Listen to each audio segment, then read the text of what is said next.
But right. yeah, man, we got to get into some of these media athlete relations that's going on, and it's so many to go over, Ahmad. You know, it's guys are letting their mouth run a little bit. Man, coaches, athletes, like y'all wilding this week, dog. It ain't even a journalist this week. I mean, the journalists had some fault. They ain't finna let them off the hook like that. But look, That's man, let's what we dive about right to in, debate man. then. That's what we gonna debate then.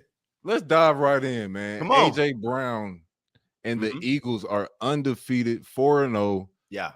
You know, finding ways to win, not always the prettiest, but definitely finding ways to win. But AJ Brown is a little not satisfied with some of these wins. He took to Twitter right after the game, and what was his tweet? What was his tweet? Did you see it? Yeah, I got it right here. Pull it up. We'll pop it up for y'all. He said he posted a quote, a scripture, and it said, "If you're not welcome, not listened to, quietly withdraw.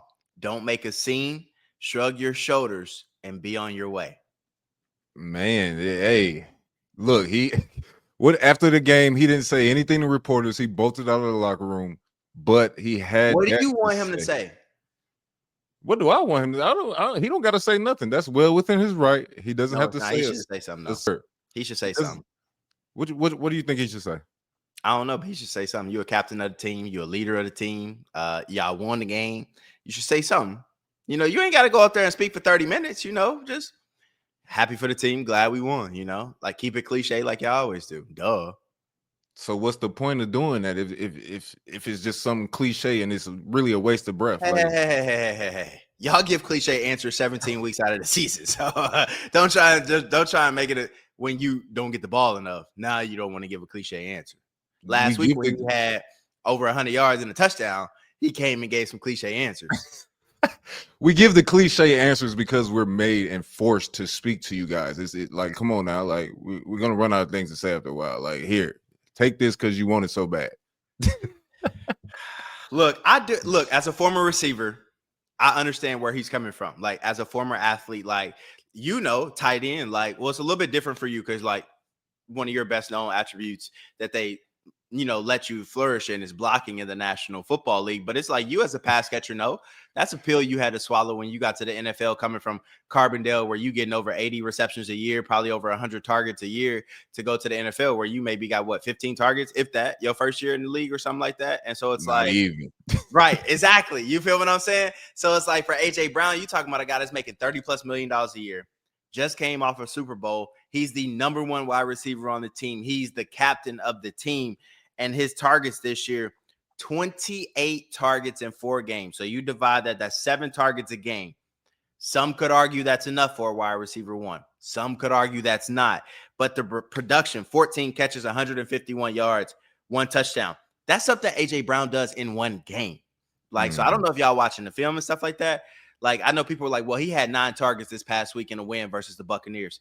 Did y'all see half the passes that missed? Like, where Jalen Hurts was putting the ball? Like, it was out of bounds. He wasn't even giving him a chance and stuff like that. So, like, I see where AJ's coming from, but it's also like, I feel like he kind of put himself in that predicament. When you go to a team, when you friends with the quarterback, you wouldn't necessarily rip him like you would another quarterback that you're not friends with outside of the football field. And so I think I can't go to him and tell him, get me the football more, cause a tantrum because this is still my boy. Nor do I want to bash him to the media and make him look bad because A, that's my boy, and B, we're winning. So I think he's stuck between a rock and a hard place. He's like, I deserve the football more. I deserve better passes, like for a chance for me to do what I need to do. And, you know, he's not getting that right now.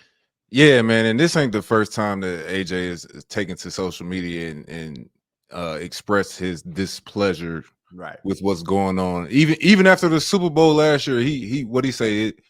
The excitement of the win lasted for 2 days, and I'm more moved by greatness in my game. So the wins for him, they're not really doing it as much as him being able to showcase his true talents. And you know, that is a rock and a hard place because a lot of guys would be very satisfied with going 4-0. They would be very satisfied with winning Super Bowls. But AJ Brown has a higher level of excellence that he understands that he can reach.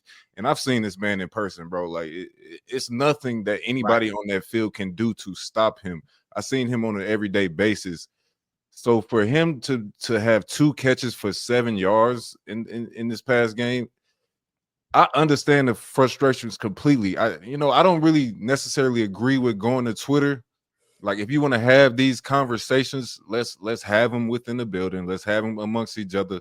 Let's figure out how to get this worked out. But if he's already went to that well and that well has ran dry, he doing what he feel like he got to do, letting some of them frustrations out on the gram and on Twitter. What'd you think about his shirt that he wore to the game last week before he posted 100 yards and a touchdown? It said, "Check on your teammates." What'd you think of that? Did you think that sent a subliminal message? Man, AJ is a deep thinker, man. He's came out a few times and talked about how he had some struggles with depression and things like that.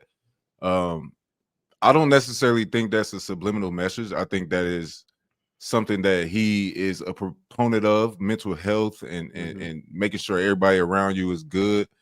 And definitely your teammates, because you never know what the guy next to you in that locker is going through.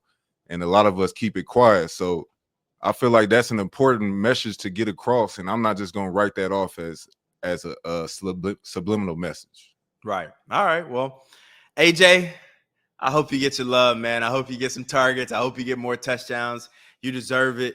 It's one of the reasons I passed on you in fantasy football, because I'm not a big believer in your quarterback getting you the ball consistently week in and week out. So hopefully, if they can't get you the ball, you go somewhere where you can get the ball, because we all know if your production drop and you don't have as many touchdowns, you don't have as many catches, you don't have as many yards, they go use that against you in contract negotiations. And they will tell you fell off. So I hope they get it together for you, dog, because you deserve more than what you're getting right now.